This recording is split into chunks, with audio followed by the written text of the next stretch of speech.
Hello बच्चों, मेरा नाम साक्षी गुप्ता है और आज आप मेरे साथ पढ़ेंगे व्याकरण की कक्षा 7 का पाठ 6। पाठ 6 के माध्यम से आप पढ़ेंगे संधि। इसमें आपको ज्ञानवर्धक परीक्षण दिया हुआ है कि अपनी हिंदी पाठ्य पुस्तक का कोई एक पाठ पढ़िए और संधि योग्य शब्दों को रेखांकित कीजिए। अब गिनती करके लिखिए कि संधि के किस भेद के सर्वाधिक शब्द पाठ में हैं। आइए देखते हैं। इसके लिए सबसे पहले संधि होती क्या है। संधि का अर्थ होता है मेल। जब दो शब्द एक दूसरे के निकट आते हैं तो पहले शब्द के अंतिम वर्ण तथा दूसरे शब्द के पहले वर्ण से मेल होता है। इस मेल से वर्णों में विकार उत्पन्न होता है। वर्णों के मेल से होने वाला परिवर्तन ही संधि कहलाता है। जैसे सुआगत स्वागत, वृक्षारोपण वृक्षारोपण। उपयुक्त उदाहरणों में आपने देखा कि शब्दों के निकट आने पर वर्णों के मेल से विकास उत्पन्न हुआ, जिससे वर्णों में परिवर्तन आया और नए शब्दों का निर्माण हुआ। अतः दो ध्वनियां वर्णों के परस्पर मेल से होने वाले विकार या परिवर्तन को संधि कहते हैं। संधि विच्छेद। संधि का अर्थ है मिलना और विच्छेद का अर्थ है अलग होना। दो वर्णों के मेल से बने नए शब्द को वापस पहली वाली स्थिति में लाना संधि विच्छेद कहलाता है। जैसे चंद्रोदय चंद्र उदय, पुस्तकालय पुस्तक आलय, सूर्यास्त सूर्य अस्त, नमस्ते नमः ते। आइए चलते हैं आगे। संधि के भेद। संधि के 3 भेद होते हैं। अब बताइए दीपावली किस संधि का उदाहरण है। दीप प्लस आवली, इसमें अ और आ मिलकर क्या हुआ है आ। ये आपका देखो इसमें दिया भी गया है कि स्वर संधि।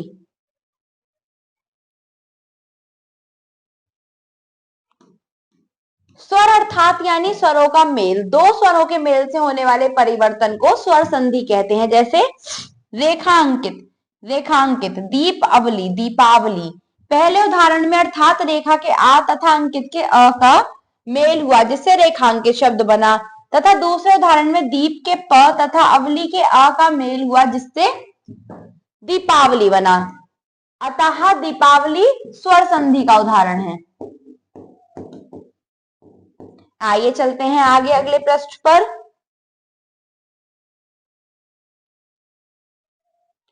स्वर संधि के भेद। स्वर संधि के 5 भेद होते हैं। प्रथम है दीर्घ संधि। जब ह्रस्व या दीर्घ स्वर उसी के ह्रस्व या दीर्घ स्वर से परस्पर मेल खाते हैं करते हैं तो वे दीर्घ स्वर बन जाते हैं। जैसे अ और आ क्या बन जाता है आ। सत्याग्रह सत्याग्रह, धर्मात्मा धर्मात्मा। आ और ए आ। विद्यार्थी विद्यार्थी, यथा अर्थ यथार्थ। आ और आ मिलकर भी आ ही बनता है। वार्ता आलाप वार्तालाप, कारा आवास कारावास। ऊ और ऊ मिलकर ऊ बनता है सुउक्ति सूक्ति, लघु उत्तर लघुत्तर।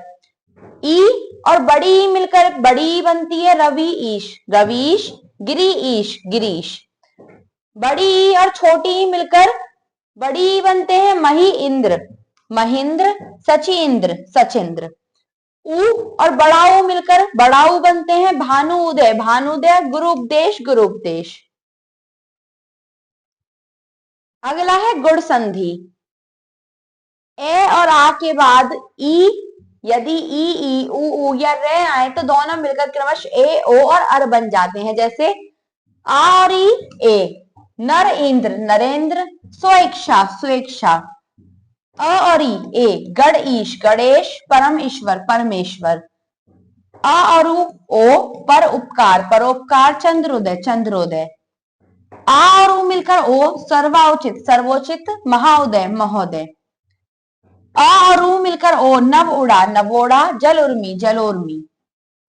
आ और रे अरदेव ऋषि देवर्षि, राज ऋषि राजर्षि। आ और ओ महा उर्मी महोर्मी, सरिता उर्मी सरितोर्मी। आ और ई ए, महा इंद्र महेंद्र, राजा इंद्र राजेंद्र। आ और ई मिलकर ए बनता है महाईश महेश, उमाईश उमेश। आ और रे मिलकर एर, महा ऋषि महर्षि और वर्षा ऋतु वर्ष ऋतु। अगला है वृद्धि संधि। ए और आ के बाद यदि ए या ओ आओ तो दोनों मिलकर क्रमशः ए और औ बन जाते हैं। जैसे आ और औ मिलकर औ। परम औदार्य परमौदार्य, वन औषध वन औषध। आ और ए मिलकर ए, मत ऐक्य मत ऐक्य, परम ऐश्वर्य परमेश्वर्य। आ और ए मिलकर ए, तथा एव तथैव, सदाएव सदैव। आ और औ मिलकर औ, महा औषध महौषध, महा औदार्य महा औदार्य। आगे है आपका घ यड़ संधि। ई उ और रे के बाद यदि दूसरा अन्य स्वर आए तो ई का ये, उ का वे और रे का रे हो जाता है। जैसे ई और उ यू। उपरियुक्त उपयुक्त, अभिउदय अभ्युदय। ई और ए ये, प्रति एक प्रत्येक, अधिएशना अध्येषण। ई और अ ये, देवी अलंकार देव्य अलंकार, सखी ऐश्वर्य सख्य ऐश्वर्य। ई और आ या, देवी आगमन देव्यागमन, नदी आगमन नद्यागमन। ई और ए ये, नदी ऐश्वर्य नद्येश्वर्य, सखी अवहेलना सख्य अवहेलना। आइए चलते हैं अगले पृष्ठ पर और देखते हैं अन्य। उ और ए व, सुअक्ष स्वक्ष, सुअभिमान स्वाभिमान। उ और आ वा, सुआगत स्वागत, गुरु आदेश गुरुवादेश। उ और ई वी, अनुइति अन्विति अनुइक्षा अन्वेक्षा। उ और ए वे, अनुएषण अन्वेषण अनुएषक अन्वेषक। रे और ए रे, पितृ अनुमति पितृ अनुमति, मात्रंश मात्रंश। रे और आ रा, मात्राज्ञा मात्राज्ञा, पितरालय पितरालय। अगला है आपका आयादी संधि। ए आए ओ औ के बाद यदि कोई अन्य स्वर आए तो ए का आए और ओ का अब हो जा और ओ का आव हो जाता है। ए और ए आए, शयन शयन, चेअन चयन। ए और ए आए, विनय अक विनायक, नैका नायिका। ओ और आ इब, भोअन भवन पोअन पवन। ओ और ई आवी, नोइक नाविक। अगली है व्यंजन संधि। व्यंजन वर्ण का व्यंजन या स्वर से मेल होने पर जो परिवर्तन होता है उसे व्यंजन संधि कहते हैं। व्यंजन संधि में मेल तीन प्रकार का होता है, व्यंजन व्यंजन व्यंजन संधि। जैसे सत्य और जन सज्जन। व्यंजन और स्वर, षट आनन षडानन। स्वर और व्यंजन, परिच्छेद परिच्छेद। व्यंजन संधि के कुछ मुख्य उदाहरण नीचे दिए जा रहे हैं। पहले शब्द का अंतिम वर्ण अपने वर्ग का तीसरा वर्ण हो जाता है। च, अच अंत अजंत, अपज अब्ज, उत्घाटन उत्घाटन। जगत ईश जगदीश, वाकीश वागीश, षट आनन षडानन। यदि अगला वर्ण नासिक्य हो तो पहले का अंतिम वर्ण भी अपने वर्ग का नासिक्य हो जाता है। जैसे उत्मेष उन्मेष, वाक्मय वांग्मय, षटमुख षण्मुख, सतनारी सन्नारी। अगला है आपका ग।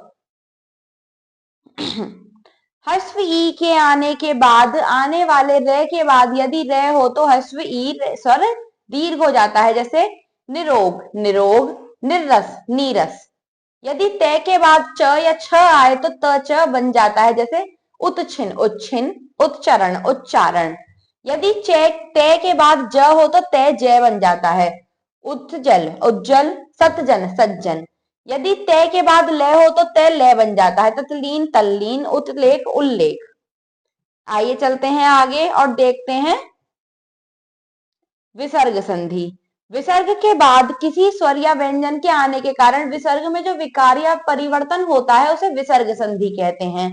इसके कुछ उदाहरण निम्नलिखित हैं। विसर्ग का ओ में परिवर्तन। यदि विसर्ग से पहले ए हो और विसर्ग के बाद ए या किसी वर्ग का तीसरा चौथा पांचवा वर्ण या अंतस्थ वर्ण हो तो विसर्ग ओ में बदल जाता है। मन योग मनोयोग, मनरंजन मनोरंजन, मन अनुकूल मनोअनुकूल, मनहवल मनोवल। विसर्ग का रे में परिवर्तन। यदि विसर्ग से पहले ए आ से भिन्न स्वर हो और विसर्ग के बाद किसी वर्ग का तीसरा चौथा पांचवा वर्ण या अंतस्थ वर्ण हो तो विसर्ग रे में बदल जाता है। जैसे दु उपयोग दुरुपयोग, आशीर्वाद। निभय निर्भय, दुगुण दुर्गुण। विसर्ग का से में परिवर्तन। यदि विसर्ग से पहले कोई स्वर हो और बाद में च, छ या श हो तो विसर्ग श बन जाता है। जैसे निश्चल निश्चल, दुशासन दुशासन, घ विसर्ग का स में परिवर्तन, यदि विसर्ग के बाद त या स हो तो विसर्ग स बन जाता है। जैसे दुस्साहस दुस्साहस, नमः ते नमस्ते। विसर्ग का श में परिवर्तन, यदि विसर्ग से पहले ई या ऊ हो तो इसके बाद क ख ट ठ प हो तो विसर्ग शा बन जाता है। निह कपट निष्कपट, निह फल निष्फल, निष्ठुर निष्ठुर, निष्पाप निष्पाप। आइए देखते हैं कुछ विशेष।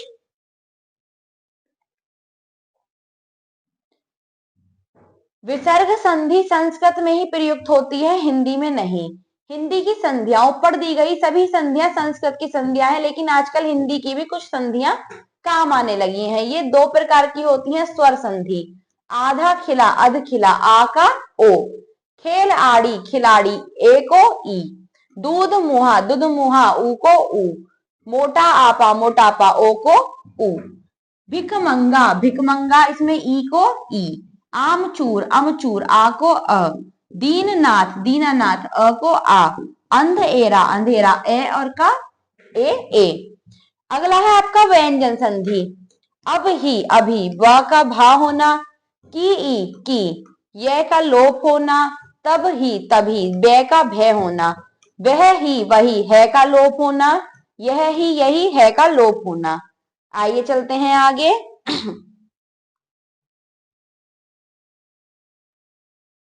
हमने इस पाठ के माध्यम से क्या सीखा कि दो ध्वनियां वर्णों के परस्पर मेल से होने वाले विकार या परिवर्तन को संधि कहते हैं। दो वर्णों के मेल से बने नए शब्द को वापस पहली वाली स्थिति में लाना संधि विच्छेद कहलाता है। स्वर संधि के 5 भेद हैं: दीर्घ संधि, गुण संधि, वृद्धि संधि, यड़ संधि, अयादि संधि। आइए चलते हैं आगे। अब करने की बारी।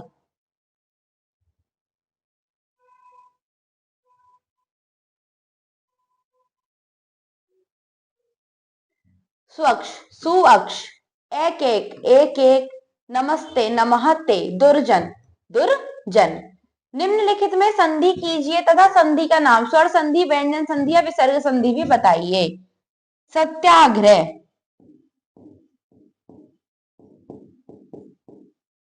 इसमें है आपकी स्वर संधि। सर्वोचित,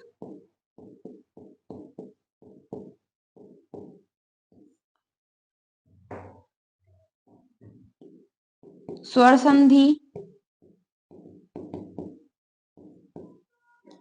निष्पाप, विसर्ग संधि। इत्यादि इत्यादि, व्यंजन संधि। भावार्थ, स्वर संधि। तथैव, स्वर संधि। आइए चलते हैं इस पाठ के अगले प्रश्न पर। निम्नलिखित शब्दों का संधि विच्छेद कीजिए। तथ एव अर्थात तथा और एव। परीक्षा,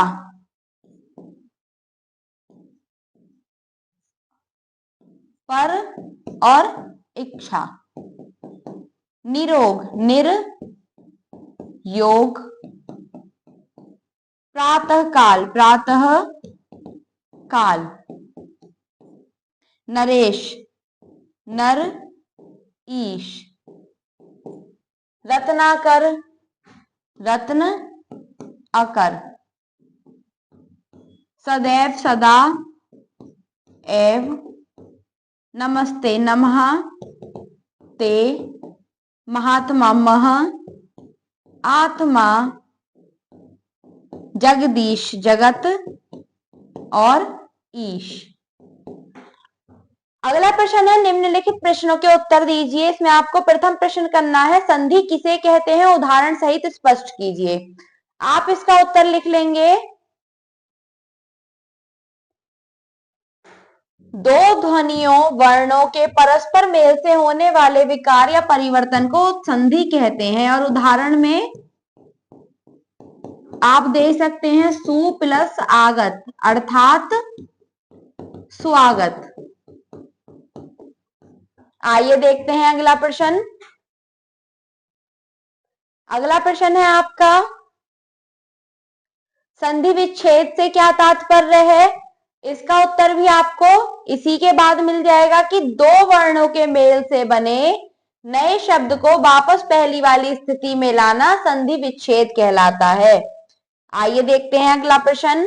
अगला प्रश्न है संधि स्वर संधि से आप क्या समझते हैं? आइए देखते हैं इसको पाठ से। इसमें आप दे सकते हैं कि दो स्वरों के मेल से होने वाले परिवर्तन को स्वर संधि कहते हैं। आइए देखते हैं अगला प्रश्न। अगला प्रश्न है आपका, व्यंजन संधि के कोई 5 उदाहरण दीजिए। ये भी आप पाठ के माध्यम से कोई भी उदाहरण आपको दिया गया दे सकते हैं जो आपको व्यंजन संधि के अंतर्गत पढ़ाया गया है, जैसे अजंत, अब्ज, उद्घाटन, जगदीश, वागीश, शटानन। आइए चलते हैं रचनात्मक गतिविधि पर। रचनात्मक गतिविधि में आपको क्या करना है कि अपनी कक्षा के विद्यार्थियों को स्वरों, व्यंजन, दीर्घ 3 वर्गों में बांटिए। अब प्रत्येक वर्ग के विद्यार्थी का नाम लिखकर संधि हो सकने वाले नामों का संधि विच्छेद कीजिए और संबंधित संधि का नाम भी लिखिए।